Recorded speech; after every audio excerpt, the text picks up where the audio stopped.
We're rounding up all the best Chromebook deals around, with the lowest prices on the best value for money devices from retailers all across the web.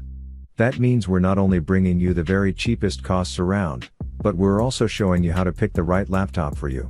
The Spin 11 is made of white polycarbonate plastic with a rubberized beige bumper around its bottom half, giving it a rugged look clearly meant for kids' clumsy hands.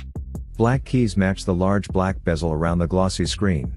The touch panel that covers the display is antimicrobial Corning Gorilla Glass, designed to resist not only knocks and scratches but passing germs from small fingers to classmates and teachers.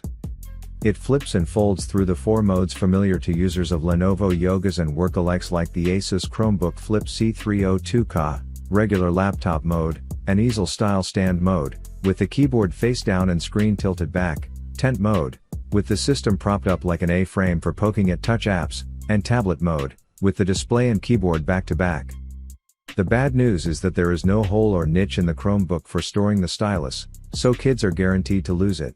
The good news is that the batteryless pen works with good precision and palm rejection, but in normal use we found it a capable input tool for apps like Google Keep and Autodesk Sketchbook, even responding with thin and thick lines to gentle and harder pressure in the latter.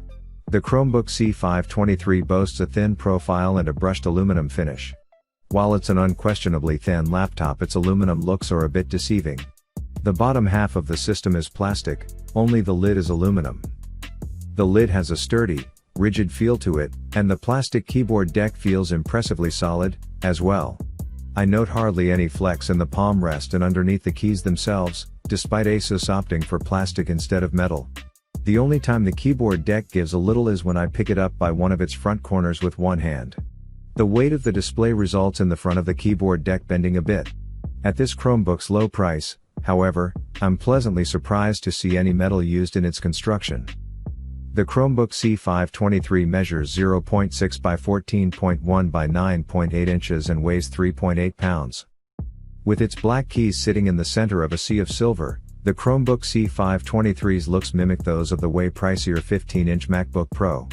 Like that illustrious Apple, the Chromebook C523 has theoretical room for a dedicated number pad but opts against including one.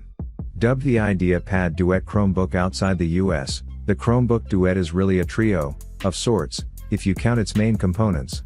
The 1-pound aluminum alloy tablet is the first piece.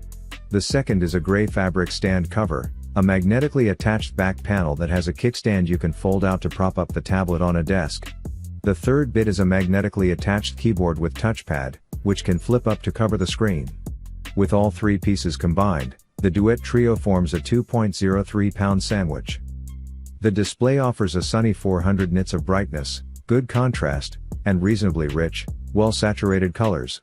Since its native 1920 by 1,200 pixel resolution makes screen elements look too tiny, you can choose among faux or looks like resolutions ranging from 1662 by 1038 pixels to 831 by 519. The default setting is a good mix of sharpness and readability without being too pixelated.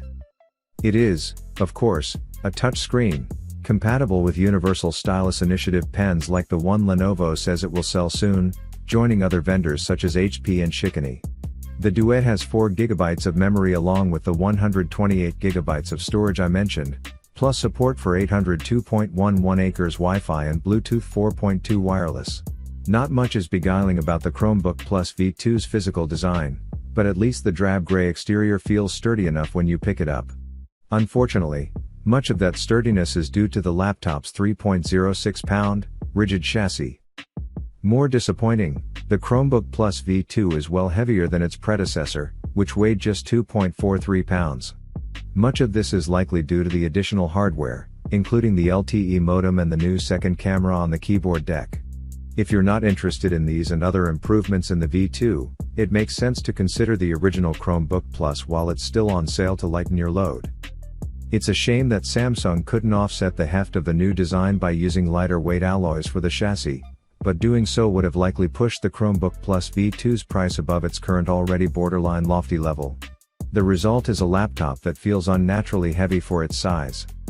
That said, a benefit of the Chromebook Plus V2's smaller display compared to the more conventional 13-inch screen size is a compact chassis that makes it relatively easy to wield in tablet mode with one hand, as long as your grip is strong.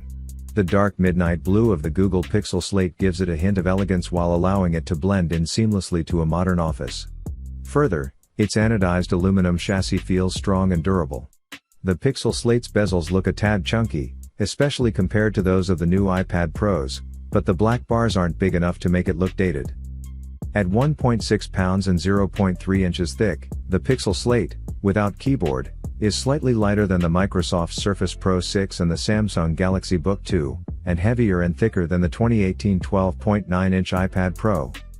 The Pixel Slate feels a little less portable when attached to Google's Pixel Slate keyboard, which nearly doubles its weight to 2.9 pounds, and doubles its thickness to 0.6 inches. This makes it heavier and thicker than the Google Pixelbook, and the Galaxy Book 2 and Surface Pro 6 are both about half a pound lighter when paired with their attachable keyboards.